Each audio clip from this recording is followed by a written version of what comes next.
Awesome. We're live with Ben Goodwin, co-founder, formulator, and CEO of OLIPOP. It's awesome to have you here, Ben. Thanks so much for having me, Jonathan. Appreciate it, man. And apologies to all the listeners. I was telling Jonathan this. My voice has gone out this week from all the excessive blathering that I do, and it's really funny because it's like one of the most media interview intensive weeks I've had in months. David and I did a really massive presentation on Tuesday, and my voice has just been out the whole time. So you guys get to enjoy the benefit of that as much as I do as we go forward. Yeah, I think it sounds great. I'm going to ask you to think your favorite song at the end. So just get the one ready for that. I could force air through my voice box to talk, but singing is completely off the table. Well, I'm excited to dive in, Ben. I met you like right before you even launched to your first grocery store. So it's been amazing to watch the trajectory of OLIPOP.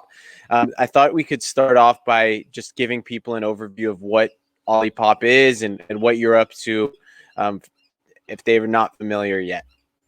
Yeah, sure. So OLIPOP it's a sparkling digestive tonic. It's basically we're calling it a new type of soda because it really is hitting directly on these soda flavors. It's doing it from a totally differentiated angle, though, on a health basis. So it's got fiber, prebiotics, and different botanical extracts, less than 35 calories, 2 to 5 grams of sugar, 9 grams of fiber. So basically, it's the most kind of, as you look at what kind of health approaches are really kind of clinically validated for supporting long-term sustainable microbiome and digestive health. Really what they're finding is that your diet, and specifically the amount of fiber and prebiotics and nutritional diversity that you're getting, is what's lending itself best to having a healthy setup there. And so we basically decided to take kind of the most clinically viable route that was currently on the market and then pack that up into a soda format so we create a really accessible and delicious experience for people as they seek out gut health, and it's going great. Yeah, it's very delicious. When you talk about how much calories it has, how much sugar it has, you drink an OLIPOP and it's sort of unbelievable. Like it does take me back to when I would drink a little bit more Coca-Cola or root beer. So congrats on what you built. I love, how do you build a product like that? Like, what is it? What is it that how did? All right, yeah, so we need a 3-hour podcast, not a 45-minute. But yeah, I mean, it's obviously like quite a process. I've been a product developer for 15 years. Okay. This is actually my third beverage entity that I've either started or helped start.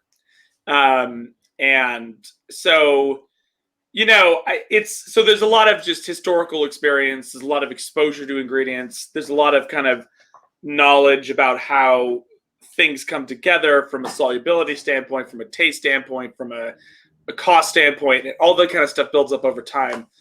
Typically at this point in my kind of career, if I'm looking to formulate something, I always start off with kind of the question of does this product deserve to exist from a scientific standpoint? So basically, is there a logical kind of scientific premise for this product? And with OLIPOP, I had just exited my prior venture, which was called Obi, which is a water kefir that I had worked on with an organic chemist and a microbiologist, and exited that. And it was working with my business partner David. Do I do something next? Do I go back to the beverage? What do I do? And I went back to look at the clinical literature, and I saw this really interesting trend. Well, interesting maybe is not the right word, but basically the science was shifting away from probiotics, kind of broadly. Like the European Food Safety Authority, which is basically Europe's FDA, they've rejected over 500 probiotic claims in the last 5 years, made by different companies. They were prescribing or recommending probiotic use for to help restore gut flora after antibiotic use. What they ended up finding in the meta-analysis of a lot of that research was that probiotics were oftentimes elongating the recovery time, not shortening it. So that's not ideal. And the general premise of probiotics was, in fact, that you take a probiotic and it would graft in your digestive tract, and then it would provide benefit. And what they're basically finding is they're really not. 80% of the 80 or 90% of the probiotic products out on the market, the thing's not alive in the bottle, or it dies in the stomach acid. It doesn't actually get to where it's supposed to go. And then for the very few products where the probiotics do get to where they need to go, they tend to be quite transitory. So they just kind of get flushed out after 24 to 72 hours. So that kind of started to fall apart, which is a bit of a bummer given how much time I'd spent in that space broadly, although more from the fermentation side.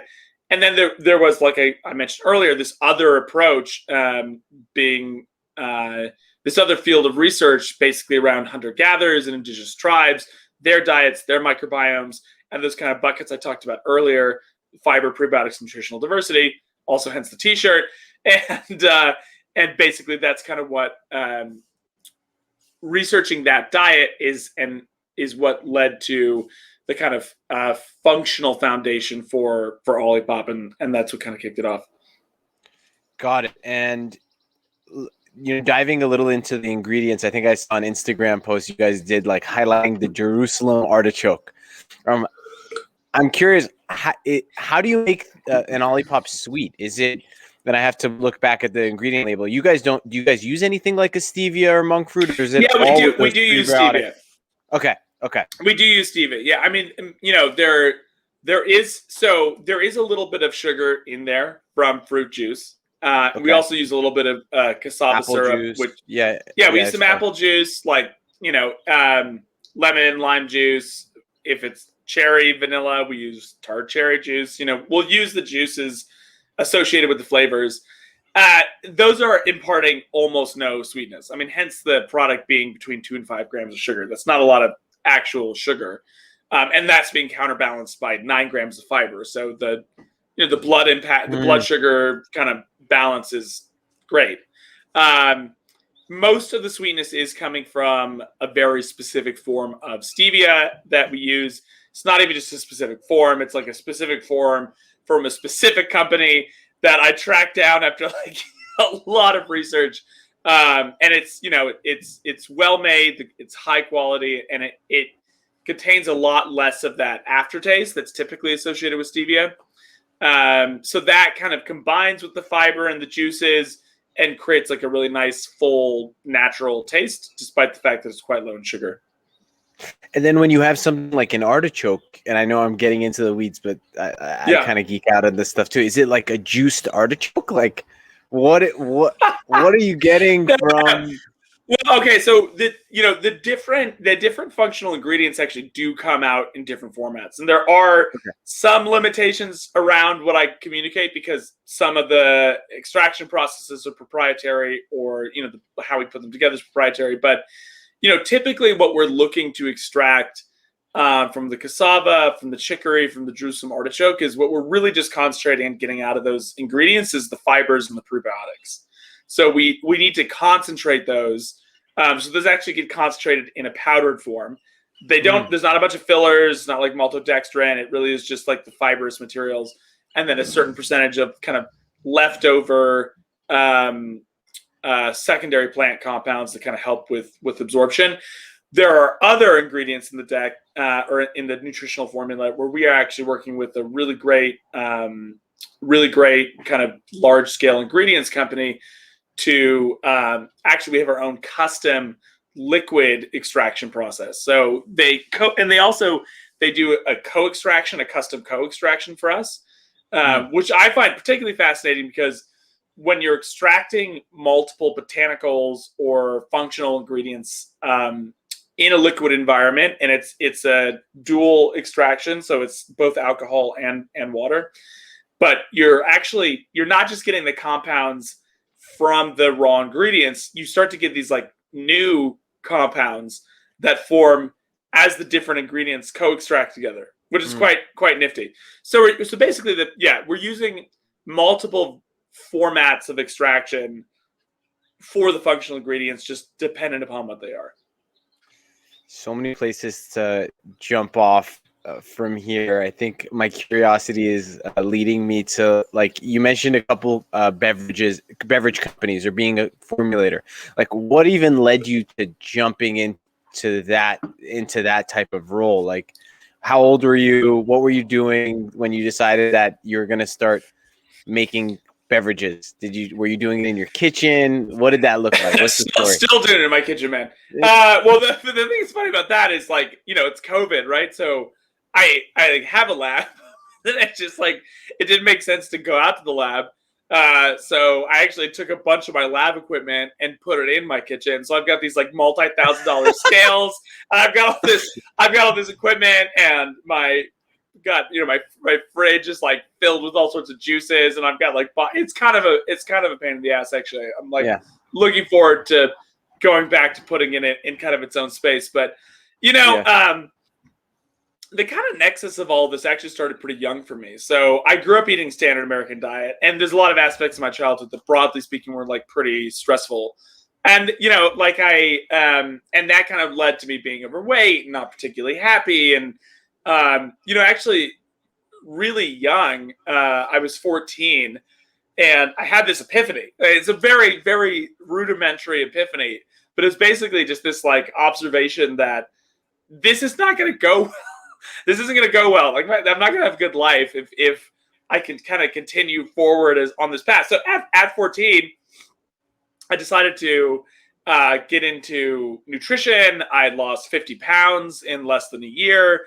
I really started to kind of overhaul my life, and the nutritional aspect ended up having a really big impact on me, because it didn't just affect my energy or my weight, or it did affect those things, but it also really affected my emotional health and my mental clarity and my speed of thought. I'm like, there's some sort of relationship here between what I'm putting into my body, how I'm taking care of my body, and how that's playing out with my mind and my emotions. And I became very interested in that. And I became very interested in that as well, as kind of like a self-empowerment tool, as a self-actualization tool, because that's something that you can really have that direct relationship with your health, and you can take ownership of that. You can take a lot of, most of us who aren't facing some sort of, disability can really take a lot more ownership, can take total ownership of that experience. And so it's pretty powerful. And so I just decided to go down that path for my life. And then, the thought process behind beverages, I got to be honest, the initial thought processes behind a lot of what I decided to do, the starting thoughts are not that enormous. I actually was going to school for environmental science. I had a mentor at the time. He's this guy named Edward Lawson. He's passed away now, but he won a Supreme Court case by himself in the 1980s. He's the reason why it's illegal for police to ask for your ID without probable cause. I was doing event production. I was actually throwing like raves, which was really, really funny. Where was this? This was down in like the South Bay area in California. Okay. Yeah, so I was doing that, and it was actually really funny because I do like raves, but then I have like, like healthy food booths and all this kind of funny. I was trying to like get out the message around health food and stuff. And he came out to one of them. I saw him later. We started talking. He ended up becoming the executive producer for this theater that was in town. I ended up working for him, and it became a thing. But I, kind of like, oh, we got a plane. Sorry. Pause for plane. Sounds so good. That's the downside of doing this outside. Thanks for pausing. Yeah, no worries. So the pause for plane minute. Anyway, between all those kind of data points, I ended up dropping out of college and just deciding I wanted to get right into entrepreneurialism. And I basically said the idea of like, beverages can get really big. I think that there's something, I think I have some good ideas there. Honestly, it was kind of the typical kind of stupid starting point that a lot of people kind of humbly find themselves walking into this industry through. I definitely came in through that angle. And then the first thing I did is I helped a friend start up a kombucha company. And then while I was working on kombucha, I learned what the microbiome was. I learned what the brain gut axis is. The fact that you produce most of your neurotransmitters for your brain in your digestive microbiome. And I was like, oh, maybe this is the thing that's creating that link between what I'm consuming and what's going on for me emotionally and neurologically. And I kind of, after that, I was just kind of hooked. It became this long-standing drive to create products that benefit people's microbiome functioning, because the microbiome is a part of the body. I mean, it's technically not a part of the body, but we'll call it a part of the body that has kind of the most systemic impact across your health, across a wide range. I mean, it's obviously benefits digestive health, benefits your immune functioning at a very core level, which includes your inflammation response, organ health, skin health, which is also an immune system function. Yeah, you produce most of your hormones. You ferment a lot of your hormones in your microbiome, and you ferment the precursors to many of your neurotransmitters. So it's like between all of that, you're talking about most of it touches almost everything in your body. Yeah. And the only other areas of your body that touch as many parts are your brain and your genes, and those are much harder to safely interact with. So that's really kind of coalesced me around the microbiome because it's safe, it has system-wide impacts, and specifically as this brain gut thing, which I think is really fascinating. So you've been making fizzy bobolach for a while. Sorry, what is that? Yeah, you haven't seen Zohan, the movie Zohan with Adam Sandler. It's like this famous. It's very sugary. It's like this famous like orange drink that they drink in Israel, and they call it like this whole joke around it. It's called fizzy. They call it fizzy bobolach. I have not seen that movie, so or run across that drink. What was that? Yeah, it's okay. We can we'll do a round 2, or Zohan 2 and OLIPOP can sponsor it. What was the first kombucha company called? It was called Kombucha Botanica. And Adam Goodwin was the guy who founded it. I was the first dude who joined on with him. I did a lot of the ops and product work, and I really worked on the production side. Because that's always been pretty fascinating to me, and that's also what kind of got me started on fermentation.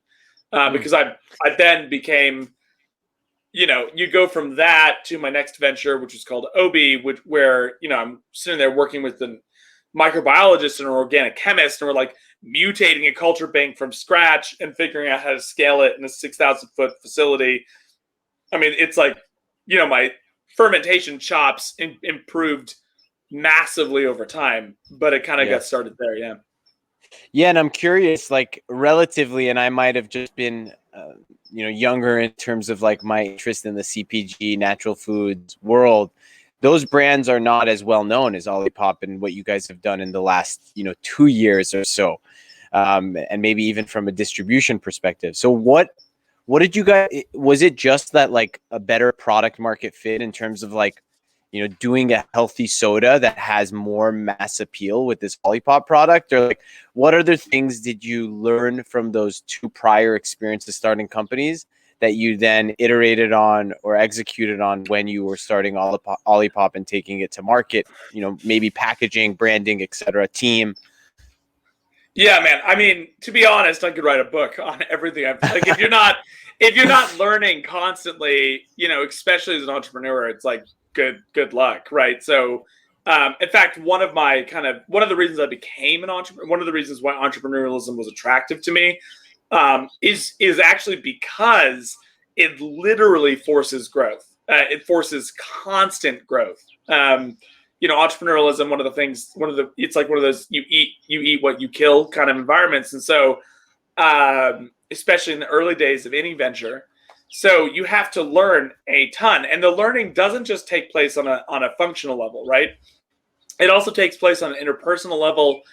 You have to face fears. You've got to deal with risk. You've got to manage personalities. You've got to manage your own personality. You've got to learn how to communicate. You've got to learn how to think more quickly, come up with better ideas. You've got to learn how to get knocked down. One of my buddies came up with this saying.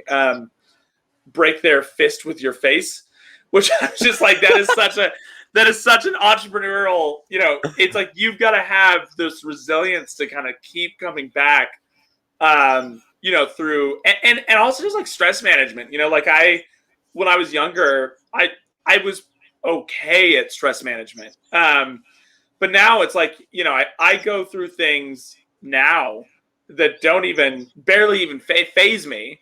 I still like recognize them. I still know how to work with them. I still know that they're serious, but on a stress level, they barely phase me. Whereas 5-10 years ago, they would have ruined my week or my month, because it's just like intense stuff that happens all the time.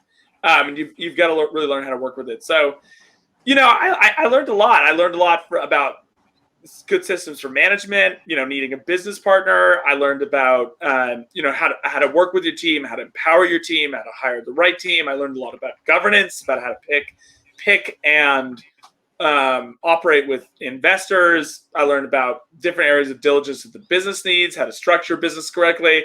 I learned about product market fit. I've learned a lot about best production processes, how to scale production. I mean, I can't even begin to describe all the things that I've just learned over time, and that's a healthy mixture of learning things externally, internally. I've always thought of personal development as in like a 3-dimensional way. It's not this linear path. It's like, you've got your emotions, you've got your kind of metaphysical, spiritual, you've got your intellectual and your knowledge base, you've got your body and how well integrated you are with it, and how much you trust it and how much it trusts you. Like, how well can you regulate your nervous system? You've got your past, you've got any trauma that exists, you've got your communication, you've got your goals and objectives. There's just so many elements to fully 3-dimensionally well-rounded personal development. And the weakest, like having good systems in multiple areas creates a dynamic, strong personality, but so does having massive weaknesses in an area. It can also really undermine you. And you can, you do run into those personality types of like really good, really good, really good. And then something happens that kind of throws them off, or their ego creates a blind spot for them and that throws them off. And so, and that's another thing about entrepreneurialism, man. It's like, if you're really doing it, it should be smoothing out your ego. It should be pushing your ego down, because if you're really going after something proper and you're really learning from it and you're really taking on the burden of responsibility in a mature, thoughtful way, you're going to get your ass handed to you a lot. And that's going to really help with any arrogance problems that you are operating with. So I think it's great.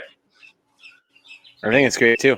And I'm going to zoom in a little bit into the like self-development, stress management type stuff. So how has that evolved? Like, where is that today? I know you're living in the forest. Some of your team has told me to dive maybe into mushroom hunting, and your thoughts and your thoughts on psychology, which I think you're kind of hitting. Can we zoom in a little bit into like, what are your practices? Like, what are you doing today in order to relieve stress, in order to find maybe a little bit more balance between work and life, especially in these COVID times? Yeah. Look, I mean, there's always best practices on a mechanical basis. And those are foundational. It's like that Confucian proverb, before enlightenment, chop wood, carry water. After enlightenment, chop wood, carry water. Not that I'm saying that that's what's going on over here. I'm just saying there's always these kind of mechanical things you have to do. So, I have a toolkit on the mechanical side, like intermittent fasting is something that I do. Obviously trying to get enough fiber, trying to get diverse nutrient dense foods, limiting my sugar. Exercise is huge for me. Absolutely. Like, if I go more than, honestly, 48 hours without a serious exercise, I really start to feel it. What do you do for exercise? So I have a range of things, and I don't like look like I'm not like shredded and jacked. I'm no Thomas DeLauer, but I do exercise pretty hard. Like yesterday, I put on 5-pound wrist weights and I jump roped for 30 minutes full speed. Nice. I have an exercise bike. I have a rowing machine. I do lift weights. I don't get like insane. I'm not trying to get super swolled up per se, but I do think it's important to have meaningful amounts of muscle all over your body for men and women. The hormonal impacts you get from that are really important. I go hiking. I go trail running. I do some yoga. I do some Pilates.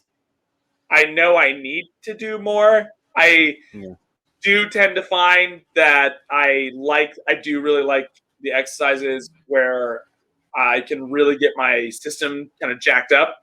That like puts me into like I find that high intensity interval training type stuff.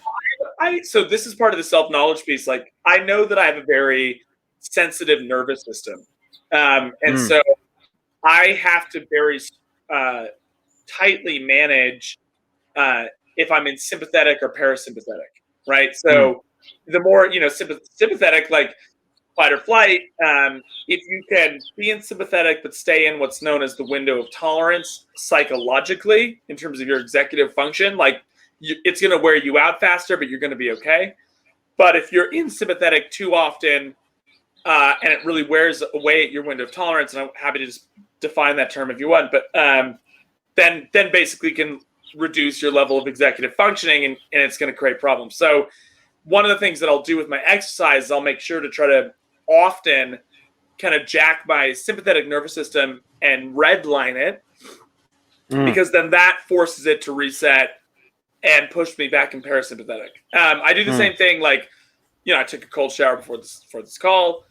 So I do those, but I actually like to take that a lot farther. My favorite thing to do, I call it thermal cycling. I don't know if other people call it that.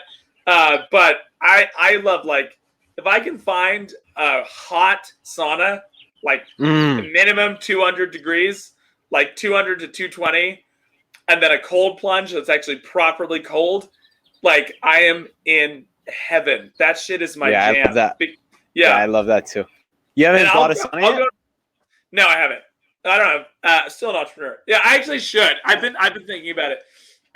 But yeah, I mean, like, I'll do like 45 minutes in a sauna that's that hot, and then I'll go sit in a 40-degree cold plunge for like 5-10 minutes, and I'll cycle back and forth between those two things. Wow. For a couple of hours. And that I like that. I actually went in. I got a physical recently. My resting heart rate was like 52. Yeah, it was really low. And my doctor's like, "Are you a long distance?" Like, because that's like that's a really good low heart rate. I'm like, I think it's I do think it's the like the thermal cycling. But yeah, I also, but again, I have to kind of stay on top of that stuff. The other thing that I really do believe in a lot is meditation. It's a pretty obvious one.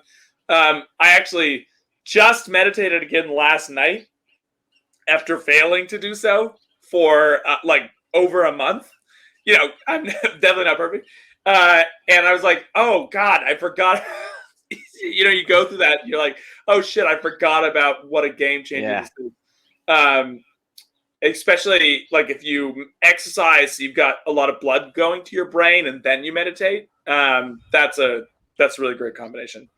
Those are all different things that I do on a pretty regular basis. I love it. You do a lot. It sounds like you do a lot of things, and that you balance them out really well, and that you're really mindful of like the different components of yourself, the physical and the mental.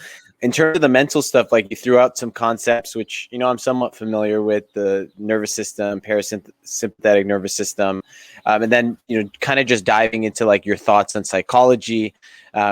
We've spoken about mental health in the workplace, and, you said something to the extent that I loved, which is like people should be high-fiving each other when they talk about like that they're seeing their therapist, which for sure. I thought is awesome. how, like, what is your process of like diving into the mind or the brain? Is it, do you journal? Do you just read books about psychology? Like, what has that process been for you today? Yeah, I'm lucky in that, I have a sister who graduated from Stanford with a PsyD in psychology. Actually, my mom in her golden years has herself gotten is now an MFT. I have some ex partners who had PhDs in psychology, and I have like probably 20 to 30 books on my bookshelf about various aspects of psychology, whether it's like winning psychology or actually I study trauma a lot, partially because of my background, but also partially just because, we sweep a lot of it under the rug as a society, and there's a ton of it out there. And it's one of these things that, stuff becomes tricky, right? Like a lot of the ways that trauma plays out for people, it's played out like this at certain times in my life, and I've seen it play out like this for a lot of people. Like sometimes trauma plays out very counterintuitively, especially people who have been exposed to chronic circumstances, oftentimes like childhood circumstances, which create like something called complex PTSD. A lot of times the way that acts out is really, really counterintuitive, and then all these like dissociative mechanisms come into play, and like it's this really it's really it's very tricky, and it's really impactful with a lot of people's lives. And if you start, a lot of us want to pretend that, oh, it's not a big factor in our society, or it doesn't affect people around me, and like just go look at the National Institute of Health citations, like studies around how many people have actually gone through traumatic events as children, as adults, and then you suddenly realize like, oh, like tons of people have had trauma in their childhood, trauma in their adulthood, and so I've started it for myself.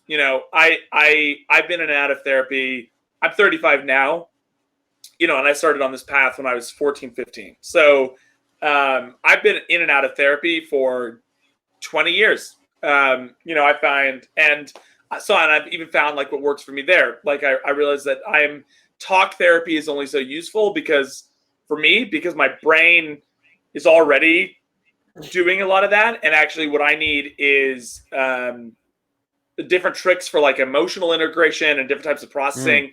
So things like EMDR, I found to be like really, really helpful for me. I don't know. Is that electromagnetic? Is that anything to do? No, it's eye movement desensitization recovery, or I actually think it's what it is. Wow, it's that, or it's something close to that. No, basically the idea is like the idea behind EMDR. It's really fascinating. Is so you hear a lot of people talk about like physical detoxification a lot, right? And the premise behind detoxification is that when you take in material that's too toxic and your body can't process it, it stores that material, hopefully for later processing, right? And if too much of that builds up, then it creates undesirable conditions and whatever, whatnot. And you need to actually take the specific time to do some fasting or to cleanse or whatever to help to facilitate the movement of that material out of your system. Well, that basic premise doesn't just apply. Like the body does the same thing psychologically as well, with basically like mental toxins. Like anytime that you feel like too disempowered or stressed beyond your ability to handle it, or you're worried about your survival, or you get intensely violated, or you're in a complicated relationship where someone's your caretaker but also your abuser, like that shit is too hard to process in the moment for most people, and your psychology sticks it in a part of your brain and in some neural bundle off of the outset of your brain. It says, we're not going to touch that because if you actually go access that, that's going to destabilize you. And so then what happens is you run around and it creates an inefficiency in your system. It creates a toxin in your psychology. You get triggered all the time, blah, blah, blah, blah, or you get triggered when you get close to it. It's really tough. what EMDR does that's very cool is that EMDR kind of it stimulates this like rapid eye movement, bihemispheric brain communication. So they use visual cues, they use tactile buzzers, they use audio. I find that the combination of buzzers and audio at the same time is what I found works best for me. But basically, after you can entrain your brain in that space, like 5-10 minutes, it interrupts your normal hemispheric communication and interrupts the part of your brain that actually is trying to buffer you from accessing that really difficult information. So that when you go into it in a therapeutic setting, you can actually access more of the memories, you can access more of the emotions, you can access a lot of the stuff that you can't typically access. And then if you've got a good therapeutic alliance, you can kind of work through the thing and actually do some emotional processing around it. So like, I found that really helpful because I found that like my dissociative mechanisms were really strong. Other different mechanisms that I had to protect me against various stressors and various things that accumulated me for over time were so kind of resistant, and my ability to like intellectualize things was so strong that I actually needed this intervention to help me get to a lot of the different things that needed deeper layers of emotional processing. So like plain pause. So that's just like one example, but yeah, whether it's things that I've gone through in my own journey, whether it's been personal, like non-professional relationships where I've seen people struggle with things, or just the fact that, so I am the co-founder and CEO of a company that's got nearly 40 people. By the end of the year, we'll have almost 50 people. Those are all real humans. We have this corporate environment where we're kind of incentivized to have all these walls up. We're incentivized to turn people into spreadsheet numbers, and even the legal mechanics support that type of dynamic. And so you've got to work mindfully, and you've got to work with boundaries, and but honestly, at the end of the day, it's like if you're putting someone in a high pressure kind of pressure cooker environment that is a startup, and then you're trying to incentivize growth and development, and the people in the startup are trying to experience growth and development and are trying to perform at a high level, you're going to run into maladaptive behaviors that have a long history associated with them. And again, I can sit here and pretend that, no, I'll just tell the person to do a better job and that'll fix it.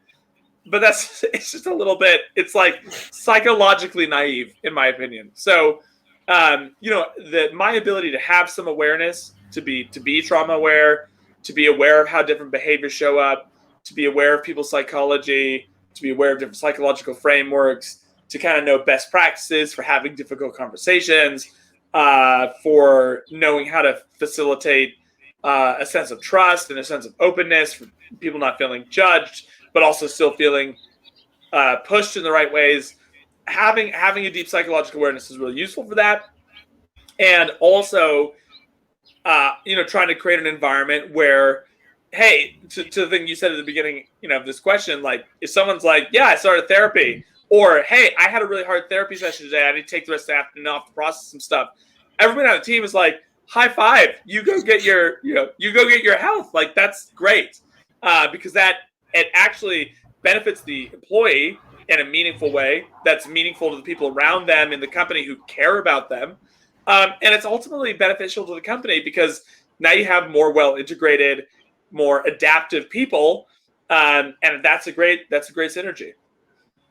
I love it. Thank you so much for sharing that, Ben. It was, it packed a punch and really resonated. And I totally align with that. If you're more self-aware and you better understand those different parts of your own psychology and others, and you could be more empathetic, it makes you a better leader. I know 100%. We only have a couple more minutes. Do we have a minute for mushroom hunting? What does that practice look like? How did you get into it? When are we going to go on a mushroom hunt? Would love to join. As soon as I get all the relevant shots in my arms, we can go on as many mushroom hunts as you want.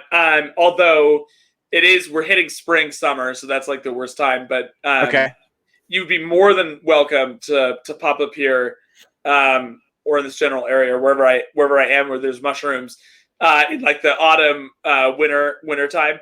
Yeah, I Okay. mean, look, I have a lot. I have a lot of things that interest me a lot, right? That's just kind of the way I am. I think to the chagrin sometimes, I'm a little less prudent. So that's why I have a team that fills me out, that helps to either keep me on track, or it's just like, yeah, we're not going to give that to Ben because he's going to fuck it up because he's not going to be prudent. But anyway, but one of the things I am really fascinated by, is mycelium and mushrooms and fungus in general. I actually don't eat a lot of psychedelic mushrooms, though I'm not against them, and I certainly have. That's not really what I'm referring to here, although I'm not referring to it. But yeah, I really, really love going out in the forest and foraging wild edible mushrooms. I think, it does trigger this part of your brain that's just like it's so satisfying to be like out and using the hunter-gatherer part of your brain. To be honest, I think that's like a big part of the thrill. And then when you finally find some like rare mushrooms that are delicious, like you're really excited. There's like a scientific aspect. Poisonous. Well, yeah, that's the thing. So you have to go back. You've got to make sure you've identified them correctly. So you've got to take spore prints. You've got to look at the stipe is doing this. The cap is doing this. Look, there's only 2 mushrooms in the area where I am that will just kill you. Just straight up kill you, right? And they have really ominous names. One is the death cap, and the other one is the destroying angel. So just... So stay away from those, because they'll dissolve your liver in like 48 hours, 72 hours. They secrete this enzyme that breaks your liver down. It's horrific. Don't they're amanitas. They're bad news. And actually, I will say, I did. It's a cocarina. I forget the exact name, but there's an Italian amanita that I harvested recently that they look different enough that you can be sure of it, but they look similar enough that you're like, oh my God, it's pretty terrifying. So that I try to actually kind of stay away from the amanitas broadly just for that reason. But a lot of the ones that I, you kind of go for, they're reasonably, like if you're getting chanterelles or morels or lion's mane or oyster or cauliflower, there are mushrooms that are like, there's not a lot of poisonous lookalikes. You can kind of get to the bottom of it. Cauliflower mushroom? Is there a type of... It's delicious. I'll send you a picture of one that I found recently. I mean, they grow really big. I love putting them in soups. Like, they're so good in soups. And that's the thing as well. Like, mushrooms have they've got like so much protein. They've got all these different polysaccharides in them that are really good for your immune system, your nervous system. And wild harvested is the best, because now they're pulling all those nutrients out of this decaying log or the forest soil, and you're getting like this really rich, it's like a supplement that you get to eat and tastes delicious. So yeah, I love it. And for fans of mushrooms, like there's either bioremediation or health properties, or there's so many agricultural uses. There's like a lot of very cool aspects to fungus. Yeah, as I think about the future of food and nutrition, and even the microbiome and just our connection to the environment, I think fungi and mycelium is an area that I get really excited about as well. We're wrapping up, Ben. This has been so much fun. Let's not forget to tell everybody that we did create a discount code for the listeners of this. Please. So it's June 15, all caps. It's going live today. It's on our variety pack. So you can get 15% off a variety pack, limited time offer, special for this podcast. And also I should say happy birthday to Jonathan, because we're filming this on April 1st and it is his birthday. So thank you so much for taking time to talk to me on your birthday. I really appreciate it. Thank you, Ben. I for a second thought it was your birthday, but then I realized it's David. So happy birthday to your co-founder, David. It's also my co-founder, David's birthday, as well. And maybe I'll try to get this episode out today just so we can get people buying some OLIPOP in order to celebrate David and I's birthday. So Ben, can't wait to see you in person. Ben is also a DJ, so can't wait It's true. to hear you spin some music, and looking forward to continuing this soon. Thank you so much for bringing all your wealth of knowledge to My the pleasure, show. Jonathan. Thanks so much, man. Thanks, I man. appreciate it a lot. All right, talk to you soon. Talk to you soon. Bye. Bye.